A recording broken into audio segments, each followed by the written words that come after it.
I wanted to talk to you today about malingering. And it's one of the things that when I go and speak to organisations, especially when we're in HR areas, a lot of people will say, but with regards to workers' comp, oh yeah, Kerry, but there's a lot of malingering.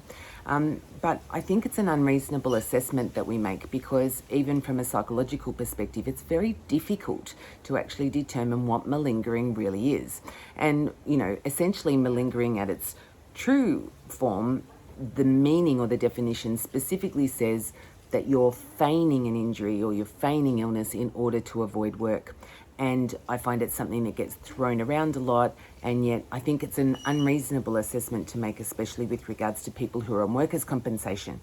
So when you have a look at the psychological assessment that's made when we start looking at malingering, even from that perspective, I find it really difficult, because in essence you get a decision tree as a psychologist that says, can you determine what medical issue is sitting here or not? And you know, if there's no other explanation, basically it's like, are they lying? And the only answer is yes. And so then the determination is, it's not whether they're lying or not, it's what type of liar are they.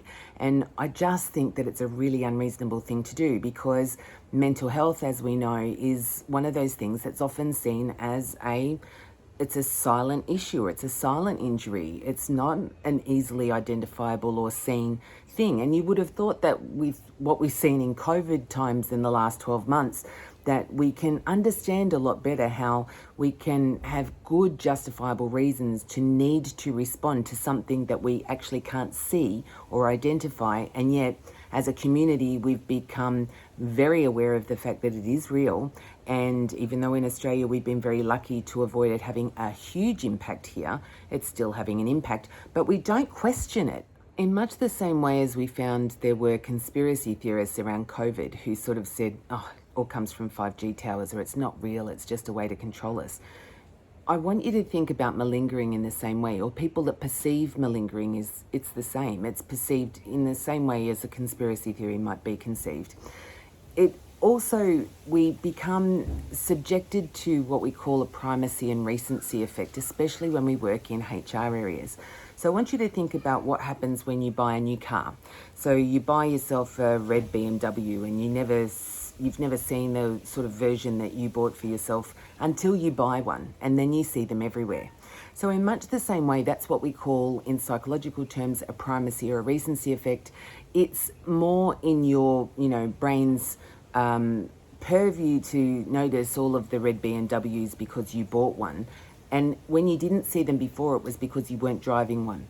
When you work in HR and you see people, or you work in injury management and you see people all the time, I mean, that's your job, right? It's to deal with those people day in, day out. You often develop perceptions around them that are biased. They're extreme rather than a balance of, what happens in the broader society, because that's what you're looking at all day, every day. And I just want to caution you with that idea about the labelling as actually being more of a representation of your perspective on it rather than it being a reality.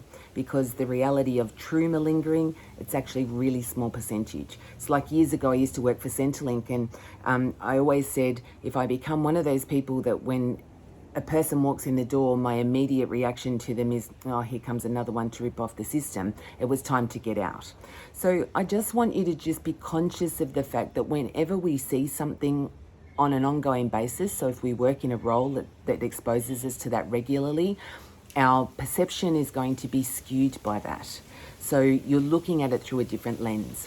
And in reality, malingering isn't something that really exists very much in our organisations at all. And if we changed our approach to the way that we deal with our working people who develop issues and need to go off on workers' compensation, maybe then any perception of malingering would actually disappear, because they don't have to exaggerate their symptoms or whatever it is that you think that they're doing in order to get you to assist them. Right? So it's just really important, I think, let's try and stop using malingering as a word in relation to anybody who needs to go off work for any reason. If we actually validate their experiences and treat them like human beings, you'd be surprised at how quickly they'll come back to work. All right, see you soon.